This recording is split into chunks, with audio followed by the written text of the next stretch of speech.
In this video, we're going to discuss two more examples of supposed bullshit that Scott Kimbrough discusses in his essay on letting it slide.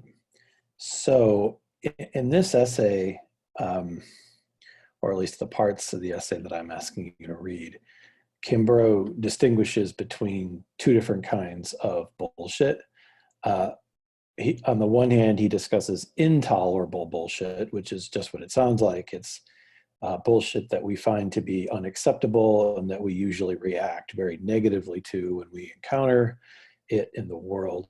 And then there's also what he calls tolerable bullshit, which is a bullshit that is also pretty common, but when it happens, it doesn't usually bother us. We just sort of accept it for what it is for a variety of reasons. And so what he's doing in the first, couple sections of his essay is he's distinguishing between those two different kinds of bullshit. But the interesting thing for our purposes is the question whether or not either of these types of bullshit or the examples that he gives of them are really instances of bullshit in Frankfurt's sense. So what I want to do here is I just want to look at one example of each that he gives. So we'll start with the intolerable variety. And the clearest example he gives of this, I think, is what we can call the promotion case. So here's an extended sort of quotation here on the screen. So let's just start by looking at it, and then we'll make sure that we all have the details of the example sort of clearly in mind before we talk about whether or not Kimbrough is right that this is an instance of bullshit. He writes, now imagine you get passed over for a promotion at work, right? So you're up for a promotion and the promotion is just given to one of your colleagues at work. The boss tells you that your candidacy was given careful consideration, but they were looking for a more proactive team builder, someone to bring fresh ideas into the organization. So that's the official reason that you were given by your boss as to why you didn't get the promotion, but your colleague did. But you can't help notice that the less qualified person hired for the job came over from the company where the boss used to work, right? So this person has like a personal connection to the boss, right? The boss's rationalization of the decision is bullshit, Kimbrough says.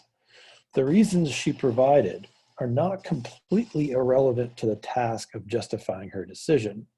And I think what Kimbrough means by that is that when your boss tells you that they were looking for a more proactive team builder, when Kimbrough says that that reason is not completely irrelevant to the task of justifying her decision, what Kimbrough means is that was actually true, that of course they were looking for a more proactive team builder.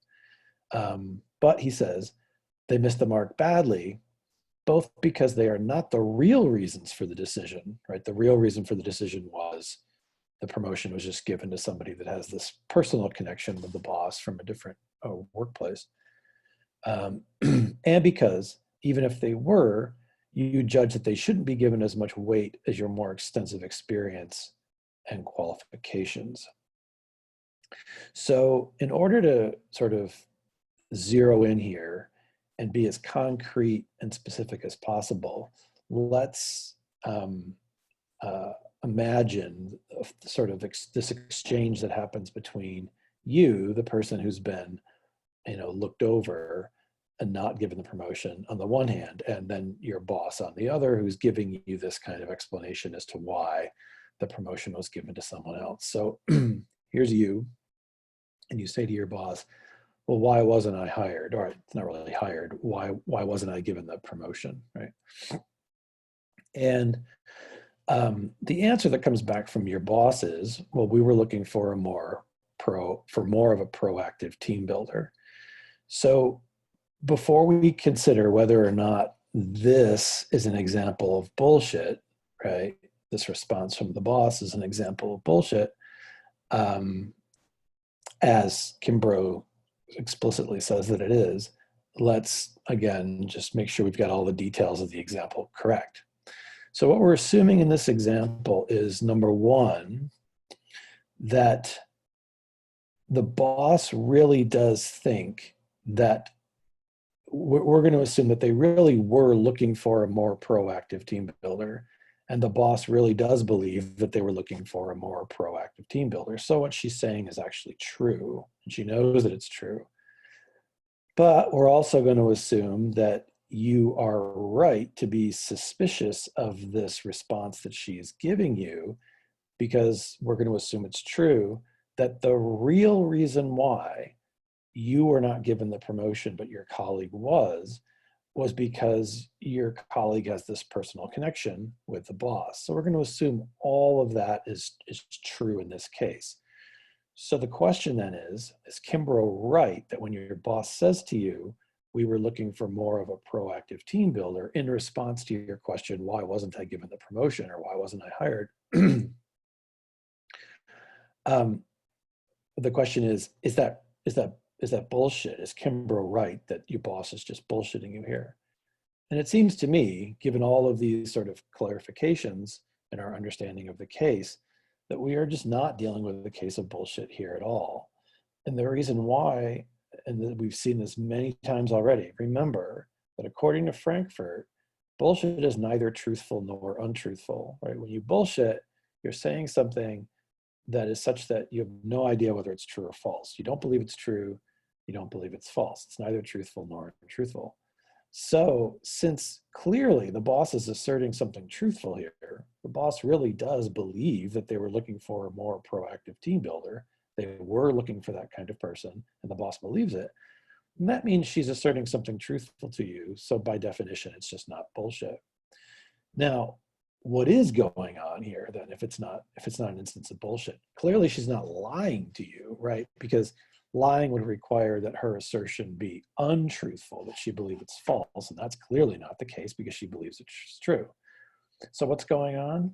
I don't know. I think this is a pretty clear case of misleading, given the way that we've sort of understood that term in this course.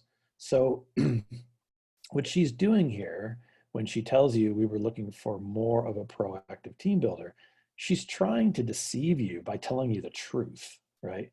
She's trying to deceive you into thinking that the only reason why, or the major reason why you were passed over for the promotion was because they were looking for more of a proactive team builder, right? When the truth is that the real reason, or the main reason why you were looked over, is because the other person that got the promotion just has this personal connection with the boss. So notice that when your boss sort of says this to you, that you're expecting your boss to be following these implicit rules of communication that we have discussed multiple times in this course already, right? So for example, when you ask her the question, why wasn't I hired, or why wasn't I given the promotion, you're expecting her in her answer to give you all of the relevant information that pertains to your question, right?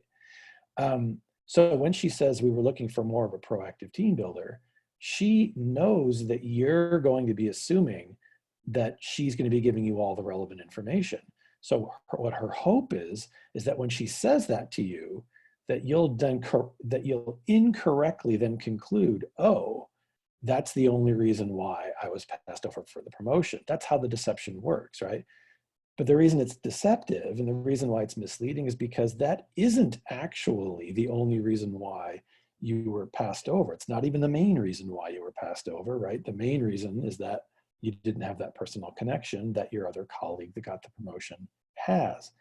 So again, in short, this is not bullshit because your boss's assertion here is entirely truthful.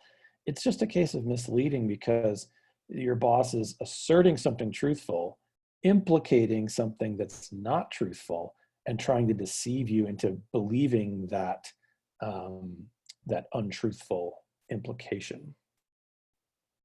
Okay, let's look at the other example, or one of the other examples that Kimbrough discusses, but this is an example of what he calls tolerable bullshit. So again, this is a case of what he calls bullshit, that he thinks we would just sort of generally accept if we saw it happening. So this example is about forcing your children to apologize to each other even when they don't really mean it, right? So here's a quote from page 4.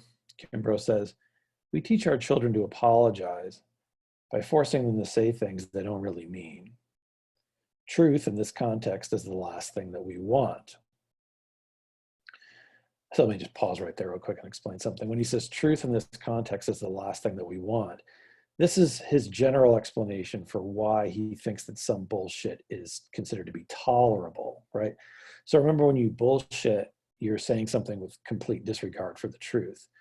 So he thinks that the tolerable cases of bullshit are precisely cases where somebody says something without regard for the truth, but it's perfectly reasonable that they would say something without regard for the truth because something other than truth is more important in that situation. So if there's another factor that's way more important than truth in that situation, then bullshit seems to be a perfectly reasonable thing to do, because bullshit is talking without regard for the truth, or that's one of the conditions, right? But if truth doesn't really matter in that circumstance, then who cares if you're saying something without regard for the truth? That's the kind of idea. So in all these cases that he describes in the text of what he calls tolerable bullshit, these are just all cases where he thinks that there's some other factor or consideration in play in the context that's just way more important than telling truth. In this case, it would be, like being polite or minding your manners or whatever. So let me continue. A true description of my son's state of mind after hitting his sister would go something like this. I hurt her because I wanted to, right? I mean, if he was just speaking the truth, that's what he would say. In place of this accurate account, we teach him to say that he's sorry, right? So again, let's make this as concrete as we possibly can in order to examine whether or not Kimbrough is right, that we should call this kind of forced apology by his son an instance of bullshit, whether tolerable or not. Okay, so we're just going to focus in on the son's simple assertion when he says, "I'm sorry." So he what does he do? He hits his sister, right? Right. So he hits his sister, and then based on the household rules that his parents have instituted, he looks at her and he says, "I'm sorry." And the fact of the matter, of course, is that he's not sorry at all, right? The truth is that he just hurted her because he wanted to, and he's not sorry about it at all. He's just saying he's sorry because that's the household rule, and his parents are forcing him to apologize. So it's unquestionably the case then that when he says, "I'm sorry," he's saying something untruthful, right? I mean, pretty straightforwardly and clearly. He says, "I'm sorry." In his heart of hearts, is he actually sorry? No, he's not sorry at all. And he knows that he's not sorry. So since he believes that what he's saying is not true, it's an untruthful assertion. So by definition, it's not bullshit. And so Kimbrough is wrong in classifying it as bullshit, at least according to Frankfurt's analysis. So bullshit is neither truthful nor untruthful. So since the boy is saying something that he believes is false, it can't possibly be bullshit. So what is it? Well, what it is sort of depends, I think, on the state of mind of the boy when he says that I'm sorry.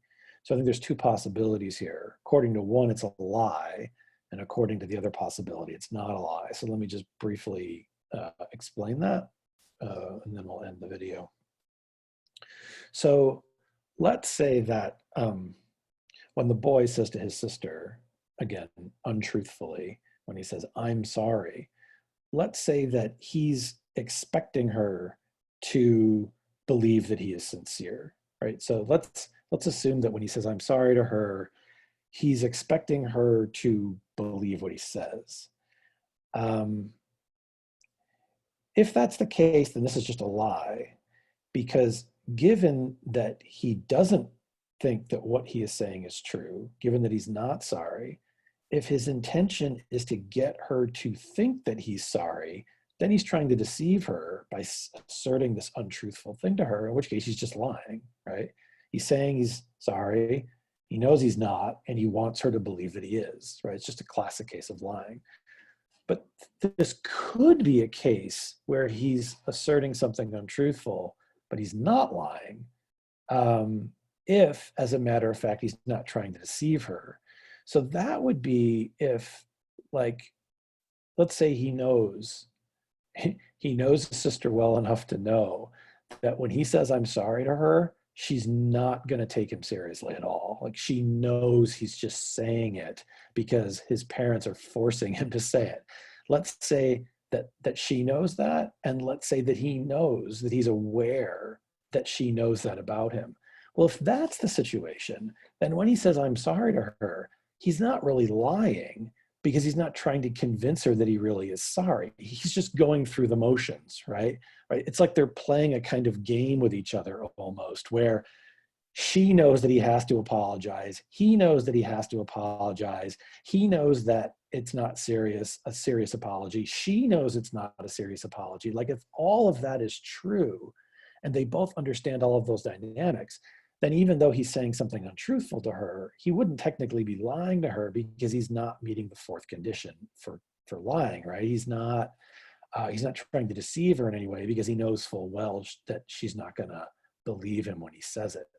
So depending on his state of mind here, maybe he's lying, maybe he's not. But the point for our purposes is, regardless of whether he's lying or not, he's definitely not bullshitting, I don't think, according to Frankfurt. And so Kimbrough is wrong when he says that the boy is bullshitting. And again, that's just because, regardless of whether he's lying or not, he's definitely asserting something untruthful, which disqualifies it from being bullshit in Frankfurt's sense.